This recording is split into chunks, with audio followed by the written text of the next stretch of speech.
gran reto. Yo creo que los profesores a veces utilizamos, y es válido el texto, el libro, pero nunca terminamos de trabajar con él, ¿no? Y creo que es un enfoque muy tradicional.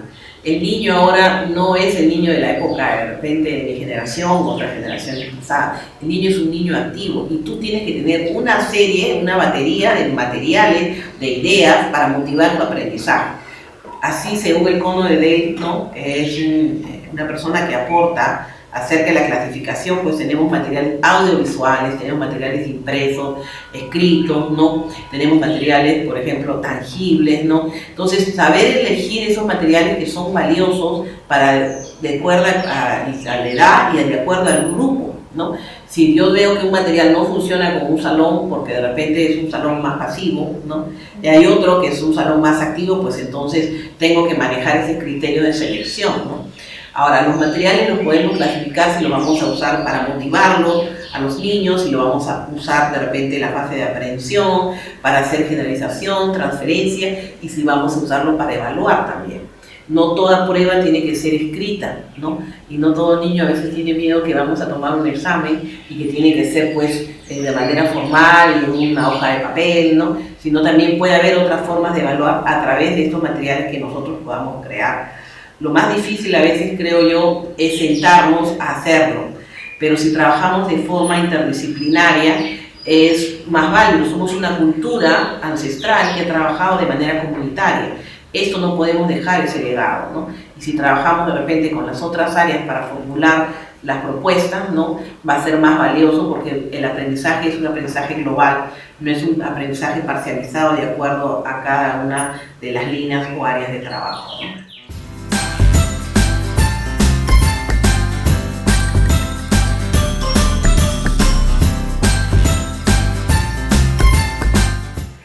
Es costoso cuando nosotros hacemos un material y no lo validamos, es decir, donde no hacemos un prototipo, donde no hacemos un reajuste.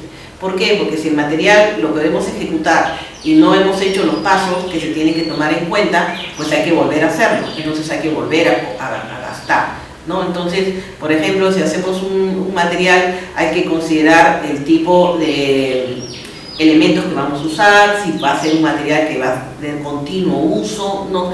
Si va a ser un material solamente en el momento de la clase, ¿no?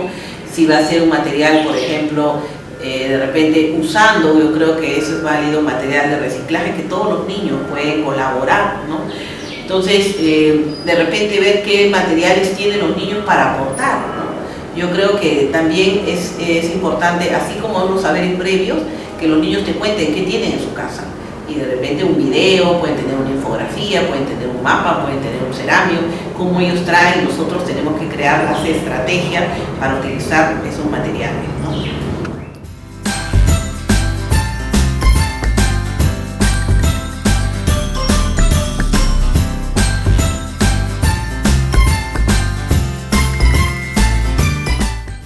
Bueno, yo creo que los audiovisuales son importantes, que se pueden considerar, ¿no?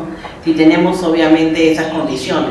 Por mi experiencia, yendo a trabajar con el área de IPQ del ministerio, he ido a varias regiones del Perú y a veces llegan materiales, por ejemplo, donde no hay luz.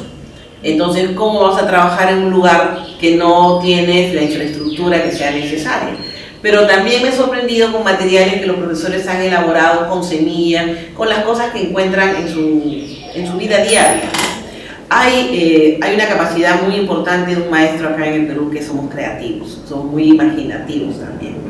Yo creo que materiales valiosos, por ejemplo, es una infografía, es un mapa, ¿no?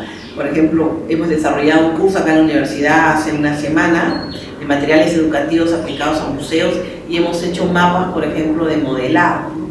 Esto permite no solo ver de repente o plasmar en un primer plano, sino en 3D, ¿no? Trabajar los organizadores gráficos, trabajar los mapas conceptuales, ¿no? Por ejemplo, otra técnica para trabajar con lenguaje, se me ocurre los dados cuenteros, es un cubo de 6 lados, donde nosotros podemos hacer que el niño tire el dado y según los personajes que aparecen o los elementos o ambientes que consideramos en la hora de plasmar esto en el dado, el niño va creando una historia, ¿no? Por decir, si me sale al tirar el dado una princesa, la segunda vez que lo tiro sale un castillo, entonces él crea, ¿no? La princesa se llamaba Cristina y vivía en el castillo que era de esta manera, entonces él va trabajando, por ejemplo, y a otro tipo de función de su pensamiento, ¿no? Otra cosa que también es interesante trabajar con los niños son los materiales concretos, ¿no? De repente se me ocurren las fichas, ¿no? Cuando uno, por ejemplo, va a trabajar ciertos temas, el diagrama de Venn, que no solamente tiene que ser como un organizador gráfico en un solo plano, sino también con los hula hula, ¿no? Los ponemos en el piso y donde el niño, por ejemplo, puede hacer un ejercicio de matemáticas, ¿no? Entonces, los materiales que usa Montessori, ¿no? Esto es muy valioso, ¿no? Porque ella es la primera que, por ejemplo, empieza a desarrollar el concepto de los mapas a través de los rompecabezas, ¿no? Y hay infinidad de materiales que se pueden ir elaborando, pero siempre y cuando, creo yo, se trabaja de manera conjunta, ¿no? Y de manera interdisciplinaria, ¿no?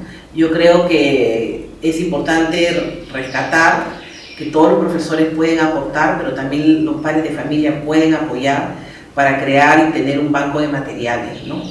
Y creo que todo profesor nos caracterizamos porque siempre guardamos cosas que lo vamos a usar en un futuro, ¿no? Una gran debilidad, que yo también me incluyo como maestra, ¿no? A veces no sabemos sistematizar y esto tenemos que aprender a hacer, ¿no? O sea, cómo ordenar nuestras ideas, ¿no?